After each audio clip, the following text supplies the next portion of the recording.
I'll just do it.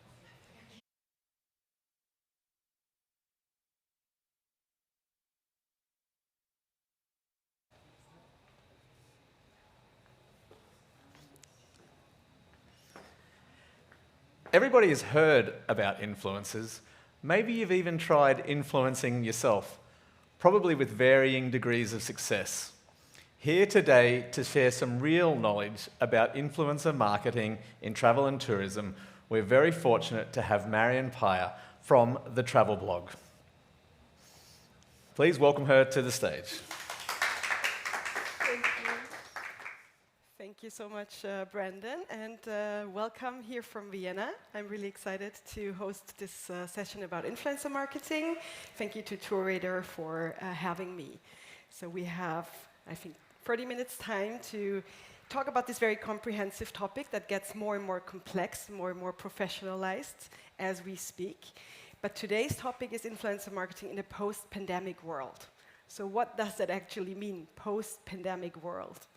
In previous sessions, we've heard that the pandemic has accelerated digital transformation and that it has also influenced greatly how important emotional storytelling and content is in digital marketing. So Matt Bach has told us how one poem has increased the value of a pony, actually, from $1 to $103, so by more than 100 times with one piece of content. And I think that's a really great example to kick off this session, because when we talk about digital transformation and emotional content and storytelling, influencer marketing can be a very effective tool to drive both of those topics. I hope you can see my presentation by now. I've brought some slides with me. So, whoops, let me go back. Now I see them too. So my name is Marion Pyer. Brandon introduced me shortly. I'm a travel photographer based here in Vienna. I run this Instagram channel since more than 10 years, which is a lifetime. And Instagram has changed greatly throughout those 10 years as well. I do also run a travel blog, and I consult a lot of travel and tourism brands in influencer marketing terms. So that's what I do, and I think if we talk about influencer marketing, one thing that is key in today's world is meaningful content and storytelling. That's one thing that is really important for me if I work with brands in paid collaborations. So influencers are getting increasingly picky what kind of collaborations they even take on. This is one of the examples that I took on, which is a beautiful project with Nikon, a camera brand, and one of the core topics of my work is female empowerment. So they have taken on that same topic and have created a photo contest and a mentorship program for women in photography and made me one of the jury members and also mentees. And that's something that is, for me, a perfect example. Of course, it's not a tourism example in that case. With Mercedes, goes the same. It's a commercial brand. We all know it. Again, I've become a brand ambassador, but not for the cars, but for their She's Mercedes program, which is also a female empowerment program that they have launched. And I think, you know, we can always learn from these big brands. They know what they're doing. They're not doing this for the fun of it, but they know that female empowerment is a topic. And we've heard about diversity, inclusivity before in the other talks. So this is one of those pillars in when we speak about equality that brands take on to increase their perceived value. Like the pony, we have to increase the perceived value of our products. And then this is a very simple example. So I'm also doing jobs like this. Luxury Collection is a Marriott brand of their luxury hotels where I just do content creation. So if we talk about influencer marketing, the whole bandwidth goes from these simple content creation jobs all the way to brand ambassador programs to long-term collaborations. So the goals for this session are understanding today's best practices in influencer marketing and relations in the tourism industry. I want to give you some tips and tricks for strategies and solutions for influencer activations, and you can ask me anything. So for those of you that are online, joining us from wherever you are based, please do use the chat. Feel free to ask questions in there. At the end of the presentation, we'll hopefully have some minutes left, although we started a bit later than expected, to answer some of those questions. First off, let's talk about trends. Yeah, and about that photo, of course. I see some wows in the audience. So, that's Botswana. I have a huge soft spot for Africa, for wildlife conservation in particular. I do a lot of projects in that regard. Again, one of the trends in influencer marketing is influencers become more niche in their topics that they represent. So I used to be a travel blogger, a travel photographer, and now I'm very specific in the kind of topics that I pursue. Wildlife conservation, sustainability, nature, and female empowerment. Those are my core topics. What are other trends? Long-term collaborations and brand ambassador programs. So I told you that I'm doing this for Mercedes and for Nikon, but there's also tourism brands that pursue this approach. Here's an example. You might have heard it. Here in Austria, we all have heard about it. It's called the Austrian Creators by the Austrian Tourism Board. So they basically signed up a group of creators, content creators from different channels, Instagrammers, YouTubers, people that are so-called micro-influencers with really small accounts, under 2,000, 3,000 followers maybe even, but that work really well for their topics, which could be outdoor adventures, which could be mountaineering, some niche topics again. And they have signed a year-long contract with those influencers to have them on board as content creators, to create throughout all of the seasons content for not just the influencer channels, but also for the official Visit Austria channels on social media. If you don't have your own ambassador program, you could try and tap into collectives. I brought you this example because I'm part of it and I know it quite well. Bell Collective is a collective of female content creators, especially in the travel sphere. So we've all come together to, again, push equality when it comes to photography especially, and then to also exemplify different kinds of storytelling narratives in the travel sphere. So also, again, focus on diversity, inclusivity. So if you don't have your own brand ambassador program, you could work with these collectives. Many of you might have heard of German roamers. I think those were like the first pioneers in these collectives. They formed this mountaineering alpinist collective in Germany, and there's so many of those. This is just one tiny example. There's so many different topics, so I'm sure you can find one that fits your specific niche and your specific topic. We've talked about inclusivity and diversity in the travel sphere a lot, so it becomes increasingly important in your influencer selection to make sure you have a roster of diverse influencers. So please make this at the core of your decision-making process. Don't just look at the numbers, that's old school. 10 years ago, we looked at how many followers does an influencer have on Instagram. That's not state-of-the-art anymore. Let's look at topics, let's look at niches, let's look at diversity, let's look at meaningful ways to connect. Here's an example, Jackson Wild, you might know them. It's a beautiful mentorship program for wildlife storytelling creators. So they've just been in Austria, actually collaborating with Neusiedlersee region to host a summit there. And as you can see, they brought influencers from all over the globe to work together on creating video content. So that's also one of the core trends. We've heard about it. It's all about video, which breaks my heart. I'm a photographer, but it's unfortunately the truth these days. So they worked on creating conservation video stories for the region. Again, a win-win. The guys came there for the summit, and for there was a filmmaking prize, an award ceremony there, but also to create content for the region. So Neusiedlersee didn't host them just for the fun of it, but also to get some content pieces out of it. And that's another trend. Niche travel activations, from sustainable to slow travel. Those two topics are essential these days. We've heard about it in the previous talks as well. Sustainability is a key thing, and basically, I'm telling you, all of the travel and tourism boards that are reaching out to me these days are like, Marion, we want to host you in a group trip. It's about sustainability. I'm like, yeah, no surprise. Like, everyone is doing that. Please do it in a smart way. Don't just drive us around in e-cars, in like Teslas, and be like, okay, we're done. That's the sustainability approach of our trip.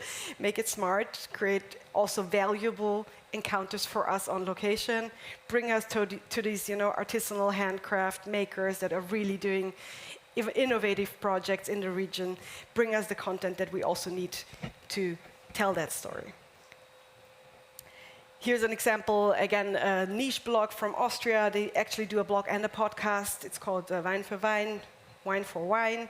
They host each other in sessions and talk about one specific bottle of wine. So there are these little niche influencers and bloggers that are really interesting and that you have to research. And that is the one thing that makes things a bit complicated. How do you actually find those people?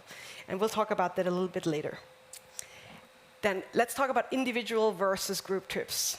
We heard in the previous sessions that TourRadar is all about tailor-made tours. People are getting more and more individualized in what they are looking for in travel offerings and what they also want to talk about as influencers. So me personally, I try to avoid group trips like the plague. I don't do that if I can avoid it. But there is some examples of group trips that work well because they do elevate the content of different influencers in one big push. So it has its validity for certain topics. Here's an example that you might have seen on Instagram lately, Visit Saudi. One of my not so favorite examples. I'm actually not sure if I would go for various reasons, which we're not debating today, but they have been extremely successful in bringing influencers over lately and kind of telling a very different story about Saudi Arabia as opposed to what we've heard. We've heard all the media stories about, what's happening in the human rights department in Saudi Arabia with journalists, with women, etc., etc. And all of a sudden, there's people over there telling a story about the ancient culture and history and the natural landscapes of Saudi Arabia. And I think there's a big reason why they're bringing them together in a group trip, because they cannot make it work as individual trips yet. They have to control a lot more about the messaging. They want to make sure that these influencers are doing what they want them to do.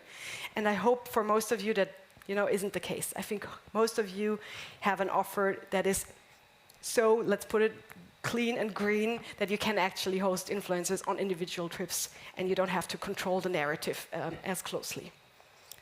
Here's a nice example from the Pharaoh Islands. They've been very innovative in all sorts of digital marketing, in influencer marketing especially as well. But this is one of their really cool projects. They are addressing over-tourism. So, Iceland has this issue since many years already, and Faroe Islands is kind of stepping in that same direction as Iceland. And what they've decided is to close the island for a full week, no tourists allowed, officially, closing it for tourists, and making it closed for maintenance, which means that they accept voluntourism. And voluntourism means people come there to work on the trails, the hiking trails, or kind of work on whatever has been destroyed by over-tourism, which I think is a very smart way to address the issue and drive content and meaningful storytelling at the same time in this week. And of course, they're hosting influencers on these voluntourism tours as well. So practicalities. What types of influencers are there even? There's platform-specific ones. I think that's very easy. Bloggers, Instagrammers, TikTokers, YouTubers. Don't forget LinkedIn, Twitter, Twitch, Discord. Again, the landscape is getting more and more complicated. But it depends on who you want to reach. Depends on your audience and your offering. Is it an offering that is more tailored towards a younger audience? Of course, you will have to work with TikTok influencers.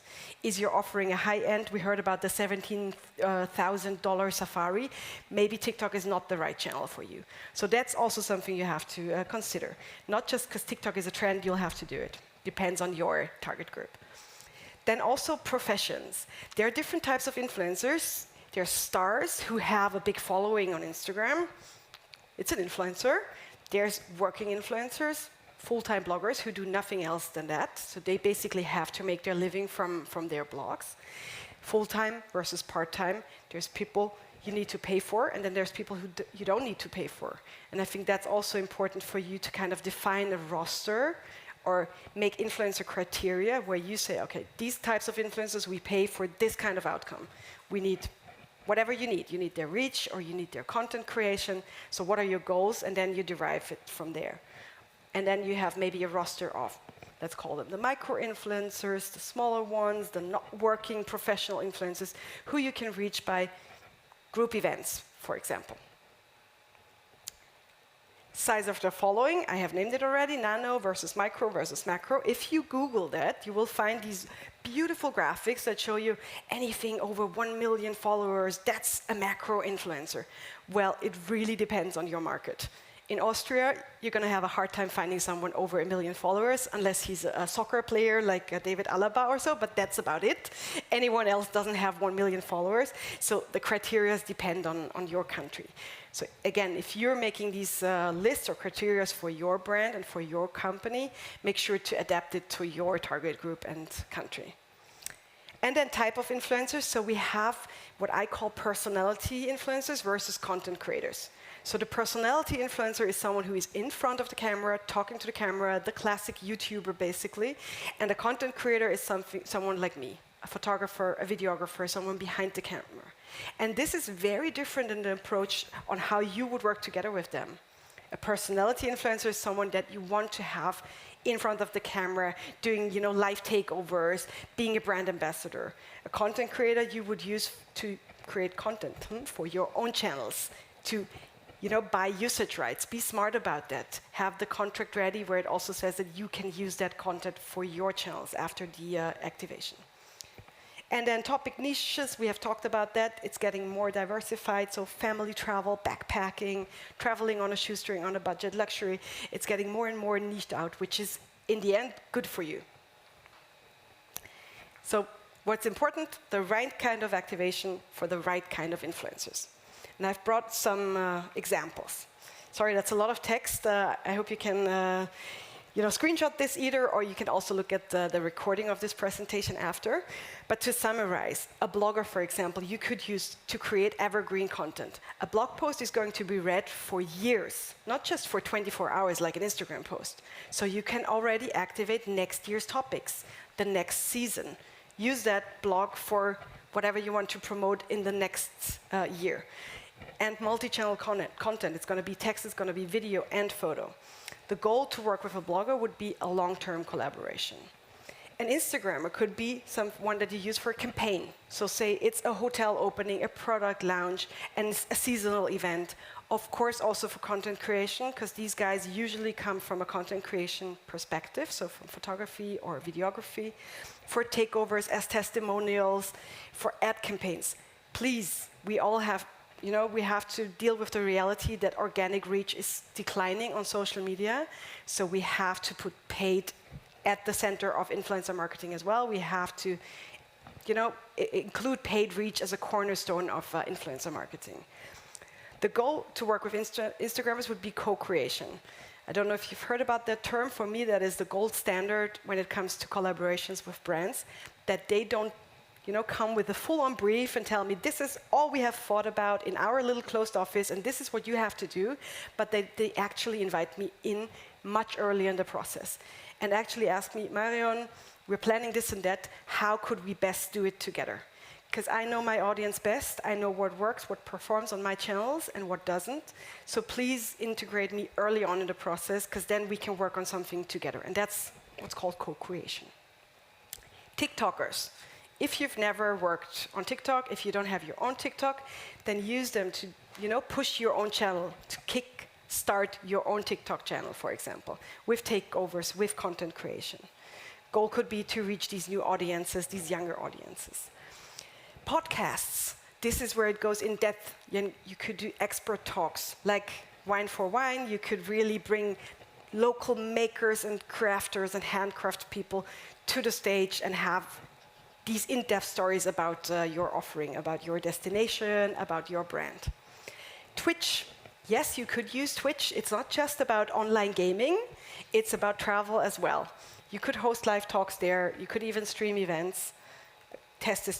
Our goal would be to test a new channel. Here's an example. I just discovered this last year. It's actually a channel that live streams walks through Japan.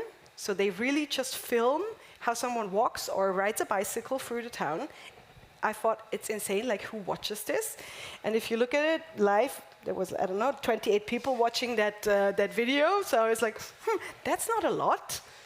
Why are they doing that? Well, they're actually using it to create content for YouTube as like a secondary source of content. And on YouTube, they've grown their channel from 166,000 followers last year to 300, I can't read it, 40-something K this year, within a year, with just these extremely long videos of someone walking through the streets. So that's a really smart way to use content on multi-channel platforms. And then they've won a YouTube award for that, obviously. And they also have these interactive tools where you can ask them, please come to my neighborhood. You can send them on Google Maps a route that you want them to cover in their live stream, which I think is a really fun approach. So think about that, if that couldn't be something that you could do on one of your tours, for example. Then let's talk about influencer marketing versus influencer relations, because there's a difference. And I think not a lot of people have thought about that clearly. So far, we've always only talked about influencer marketing, but it's actually transforming. These are some use cases for influencer marketing: events, product launches, advertising campaigns, seasonal campaigns. What does it mean? You have a specific communication goal for a specific period, and you want to activate it by using influencers. Then it's influencer marketing. What about influencer relations?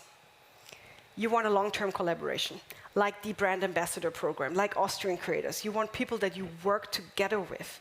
You make the influencers accountable, which is really nice, because they will start thinking about your brand, about your offering. They will give you tips. They will think as if they're part of your team, which is the best case scenario. They just, they won't come in and out and be like, okay, go on to the next one. I've cashed my check, I'm good. But they will actually work together with you. And then they will also integrate you and your brand into their network. So all of us influencers, we have a network of other influencers. And we talked about how can we find influencers to work with. Well, use your own influencer network. Start with them. Ask them, hey, Marion, do you know someone? I don't know. Our tour is now covering Rwanda. Have you been to Rwanda? Do you know someone there? That would be great. Could you connect us? Use them to be your chaperones, basically. Because, to be frank, I'm not a big fan of those database aggregated influencer agencies. Maybe I'm saying too much here, leaning out of the window here. But those, for me, work really well for first contacts. If you have something like really simple campaigns, like merchandise or sampling or something, yeah, then go to one of those database aggregated agencies and just put it out there to everyone with 10,000 followers or more. But for influencer relations, you need that personal approach and that personal network. And then you can use them for co-creation. And this actually goes beyond just working with them on their own little collaboration campaign, but actually, I've worked together with brands in creating bigger campaigns where we would integrate other influencers, where we would roll it out to other markets, because I kind of understand how other influencers work as well. So I can be more integrated in that process too. How to create an influencer strategy. This is a little how-to, again, divided into 8 hopefully relatively simple steps. Step 1 is define relevant goals. What is a relevant goal? Not how many followers you will have on Instagram after the influencer activation, but something like newsletter subscribers, leads, landing page visitors. Those are relevant goals that you want to pursue. Of course, awareness, all of that is a secondary goal, or increasing the product value, like the pony again, but that is something that's hard to measure, so it would be good to have something that is easy to measure. Step 2, then define your target group. Who do you actually want to reach? I recommend the persona-based approach, so to look at your target group not as a homogeneous group of 20 to 40-year-old women from Austria, but make it really more individualized. And then step 3, you define the platforms you want to communicate on. This could be one comms channel, this could be multi-channel approach, depending on your target group and your goals, actually. Step 4, then you pre-select influencers, either from your roster or from an agency, and then you set up a call, best case. Bring them on board at the table at that stage already. Talk to them. That's our idea. Use those contacts, again, for co-creation. Which would be step 5, plan the collaboration together. Step 6, roll it out. Best case, not just on the influencer channels, but also on your own channels. Make sure to use that as an integrated approach, and maybe on top of it, put some ad budget there. And then measure the results. Step 7, KPIs should be defined according to step 1. What is actually your goal? So Don't be confused at step 7 and suddenly count likes or comments or whatever, but count whatever you wanted to actually achieve in step 1. And then step 8, learn and repeat, back to start. Yes, this was my little how-to on influencer marketing. If you do want to be in touch, you can find me on Instagram. Marion Payer is also my Instagram account. And I don't know if we have any questions from the audience. Yes. Oh, we do. Do we still have time? Yeah? I think we're okay on time. So the question is, how much should a destination plan to budget for working with an influencer? And then just working with micro versus macro, change the budget, is one better than the other? Oh my God, okay, those are 3 questions in one. First off, there's different factors that come into play when it comes to budget. Market size, content output, how much do you actually want an influencer to post about you or your destination or your offering. So there's not a one-stop shop model where I can put down a budget. I think it's smart to plan for, I call it a baseline budget, something that would be like a monthly budget for influencer activities that goes throughout the whole year, and then some activations, like one seasonal campaign, something where you put a little more money into it. But it can start as low as a couple of $100, to be frank, with, again, size being a factor. The smaller, the less established, the less professional, so to put, an influencer is, the less he or she will charge. And then it can go up into the millions. Hello Emily was just in Saudi Arabia. I'm sure she cashed a hefty check for that. But she has millions of followers, and she will also create kind of an output for it. I'm seeing this, so I think that means I should stop at this point. I have lots more questions, but I think we're out of time. Yeah, please do reach out on Instagram if you have more questions. Thank you so much for having me.